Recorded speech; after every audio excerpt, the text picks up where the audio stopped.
nima qilgandan keyin bu kishi o'sha sarkarda bo'ladilar, o'sha Yazidga o'sha ular har kun kechqurun boshni qo'riydi bir kecha bu kishi o'sha ayni postga turgan paytlariga bu kishining tushlariga nima keladiki, vahiy keladiki, ey sulton qarang, bu boshni bular olib ketdiki, oyoq osti qilyapti-ku deganlariga nima qilayman, qo'limdan nima ki, boshni olib qochasiz, qayerga qoch, Kuyi Tavbaga qarab qochasiz. Bu cho'qqini nomi oldin degan Tavba tog'i bo'lgan.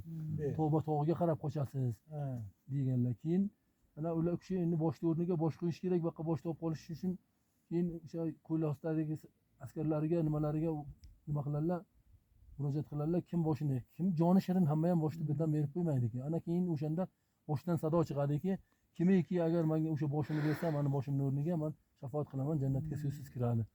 Ana keyin o'sha ikkinchi o'g'illari ota mana jonim fido, meni boshimni oling. Ana u kishi keyin boshni olib, boshni o'rniga qo'yib, ana boshni bu yoqqa olib jo'naydilar. Ular o'sha necha paytdan beri o'ynayotgan bo'lsa, u bosh titilmaydi, ular boshni uyingohga borib o'yin boshlagandan bosh titilib ketadi. Ular biladiki, boshni o'g'irlangan almashganini, ular ham orqasidan qo'valab kelaveradi. Ana keyin G'ilonga Tuyki Turg'un degan joy bor. O'sha yerga kelib bitta qamalga qoladilar. O'sha yerga keyin o'sha yerga Hasan Husan ziyoratgoh bor. Ag'dan tayinlagan bo'lsa kerak, sizlar kirishlaringiz kerak G'ilonga. Yo'q, hokim. Bo'lmasa qaytguncha chopirlarni qidirib ketadi. Ana Turkiya nimaga? Mana bu cho'qqi bor. Undan keyin mana shu bilan mana shu cho'qqi mana. Cho'qqi ikkalasi bitta bo'lgan buni. Xoliq bor. Ana sherga kelib Allohning Xoliq degan nomi bor. Xudoga nola qilarlarki, ularni qo'li baland kelavergandan keyin Dod Xoliq, men shu yerga olib keldimmi, boshni berib qo'yamanmi degandan keyin Allohning qudrati bilan cho'qqi ikkiga bo'linadi-da. Ular haqqa Qazo Sulton bobo boshidan bu yoqqa o'tib qoladi. O'sha bo'linayotgan paytga cho'qqi qo'llardan bosh nima bo'ladi-da, o'sha boshda o'rni o'sha. Shunday tushadi-da, bosh shidan g'ildirab mana qibla sariga g'or bo'lib, o'sha g'orga qo'yib bo'lganlar. O'sha bosh ham o'sha o'zlari ham. Qarang, vahiy kelgan edingiz-ku. Vahiy so'raganda biz endi shu o'shanda tarixga shunday yozganda, endi mana o'sha tarixda o'qigan endi o'sha tushlariga kirganda, ayon bo'lganda, tushlariga ayon bo'lganda. Oldingi zamonga shunday deyildi, tush deyilmagan. Shu yerni vahiy kelgan deyilganda, endi shunday. Ulug' odamlarga shunday bo'lgan. Ya'ni vahiy kelgan, haqiqatan ham vahiy kelgan. Endi o'sha mana shu yerga g'olib bo'lgan, keyin o'sha bitta nimasi mo'jizasi siri mana shu o'zimizchagina supacha. Allohning qudrati bilan mana shu supa nechta odam to'lmaydi. O'sha keyin o'sha Amir davriga bo'lgan, bu g'oyib bo'lganlardan keyin bitta narsani kim imomatini kim qilib, mullalar hammasi bizga qiladi. Amir kelib keyin mana shu yerga 500 ta odam bilan qo'ygan deydi. U supacha o'zi nechta? O'sha 500 ta odam. O'shandan qo'ygan. Ana keyin aytganki, Amir qaysing mo'jiza ko'rsata olsang o'shaniki degan.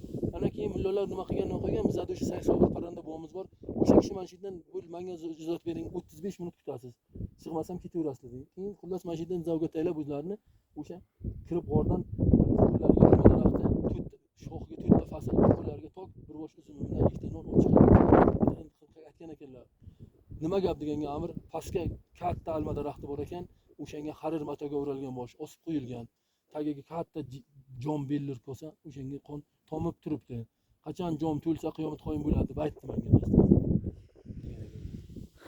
Shu g'or bormi hozir? Borda, endi hech kim o'sha bizlar buvamizdan keyin boshqa hech kim u g'orga kirib yo tushib unaqa Qayerda qilgan u joyi yo'q. g'orimiz? Yuragi yo'qmi, qo'rqadi. Yo Alloh taolo yo'l bermaganda, o'sha alpinistlar ham harakat qilgan yoki boshqa nimalar ham Alloh taolo yo'l bermaganda menga. Bu tarixi Aleksandr Makedonskiy barpo qiladi deydi. Endi bu cho'qqi bo'yatdim sizga men. Qazo Sulton bu kelmasdan oldin Tavba tog'i bo'lgan. Undan oldin o'sha Aleksandr Makedonskiy kelgan paytiga boyagiday bo'lib yuritilgan. Xullas bu yerga oldingi boyagi olim nimalar hammasi avliyolar faqat tog'larga qo'yib bo'lgan-ki, o'lmagan-ki. Shu Muqannani ham sherga qo'lga tushirganda. Qarang, shu kalla sherga tushgani yumalab ketgan-a, boshqa yoki pastga tushib ketganmi? Endi shu g'oyib bo'lganda sherga tushganda sherga tushib balkim tushib ketgandir. O'sha shiddan tushib ketgan aytganda yo'q, g'ildirab tushgan. Shiddan keyin g'oyib bo'lgan, qo'llaridan sherga tushgan bo'ldi.